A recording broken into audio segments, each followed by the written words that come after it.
Hello guys, संतोष madam के channel पर आपका स्वागत है। और आज हम बात कर रहे हैं क्लास रेडनेस प्रोग्राम कक्षा 2 के लिए।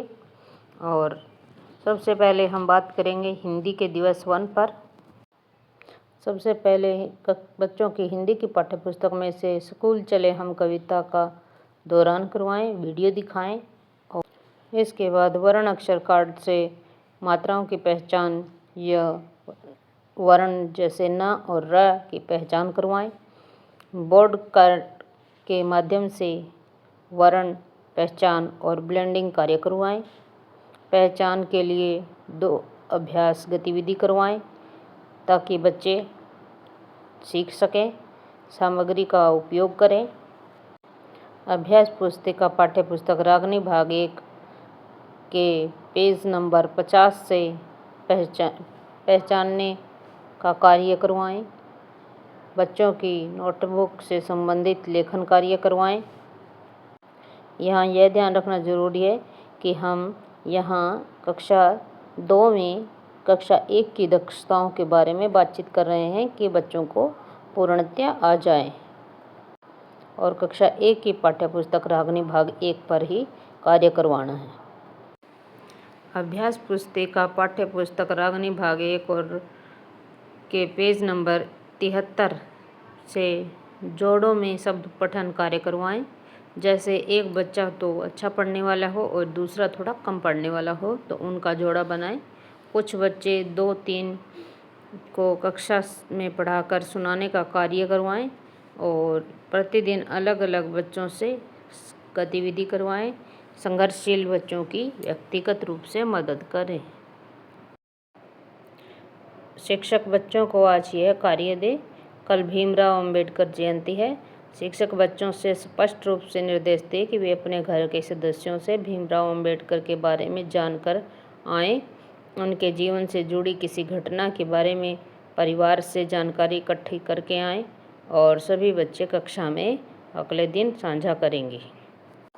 अब करते हैं हम गणित के बारे में बातचीत। पहले दिन में गणित में संख्या कार्ड से सहायता से 1 से 5 तक की संख्याएं बच्चों को पढ़वानी है। मोबाइल फ़ोन या टैबलेट्स की सहायता ले सकते हैं। ई-कॉमर्स मॉकअप के लिए भी स्टिकर्स या मूल्य टैग आप रखें। दैनिक जीवन के संदर्भ में जुड़ाव के बारे में छात्रों को यह समझाएं कि दुनिया भर में संख्याएं हर जगह, बाजार में खरीदारी करते समय, यात्रा करते समय, यहाँ तक कि घर पर भी ज़रूरी हैं। छात्रों को यह दिखाएं कि वे वास्तविक गतिविधियाँ संख्याओं का उपयोग किस प्रकार कर सकते हैं। इन गतिविधियों को जोड़ें, जैसे कीमतें, वजन, माप, समय और दूरी, ये सब संख्याओं से संबंधित हैं। कक्षा के अंदर एक मिनी मार्केट सेट करें जिसमें विभिन्न सब्जियां या फल हों। उन्हें कीमतों के साथ चिन्हित करें। साधारण संख्याएं 1 से 5 तक, जैसे टमाटर 1 रुपये, 2 आलू 2 रुपये। छात्रों को खेल के पैसे प्रदान करें। छात्रों को टमाटर लूँगा कितने पैसे के होंगे, इस तरह के प्रश्न करें। यदि मैं 5 रुपये देता हूँ और 3 टमाटर लेता हूँ तो मुझे कितना पैसा वापस मिलेगा, ऐसे सवाल करें। छात्रों से विभिन्न सब्जियों की कीमतों की तुलना करवाएं, जैसे आलू महंगे हैं या टमाटर। इस गतिविधि से बच्चे वास्तविक जीवन की संख्याओं और गणना को सुदृढ़ कर पाएंगे। छात्रों से अपने माता पिता के साथ बाजार में जाने के लिए कहें। यदि संभव हो तो घर पर ही पर्यवेक्षण कर लें। उन्हें मूल्य देखें और वस्तुओं की गिनती करनी चाहिए, इस तरह से कार्य करने के लिए बताएं। वे विभिन्न सब्जियों या फलों की कीमतें रिकॉर्ड करेंगे, जैसे मैंने 3 टमाटर देखे, 2 आलू देखे, 1 केला देखा। इस तरह से छात्र इन वस्तुओं के नामों को अंग्रेजी में भी सीख सकते हैं। यदि वे भाषा से परिचित नहीं हैं तो इससे द्विभाषी सीखने में बढ़ावा मिलेगा।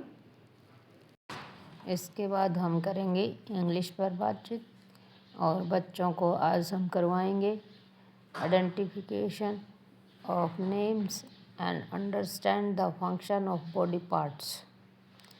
हमें शरीर के अंगों के नाम बच्चों को याद करवाने हैं और उनके फंक्शन के बारे में बच्चों को बताना है। इस तरह की पोइम हम बच्चों को करवाएंगे और उन्हें ये लर्न करवाएंगे, बार बार प्रैक्टिस करवाएंगे और ताकि बच्चे इस चीज़ को सीख जाएं। इसके बाद हम बच्चों को बॉडी पार्ट्स नेम लिखना देंगे और उनके फंक्शंस भी लिखने के लिए देंगे। ओके गाइज, आज के लिए बस इतना ही। Like and subscribe my channel. Thank you.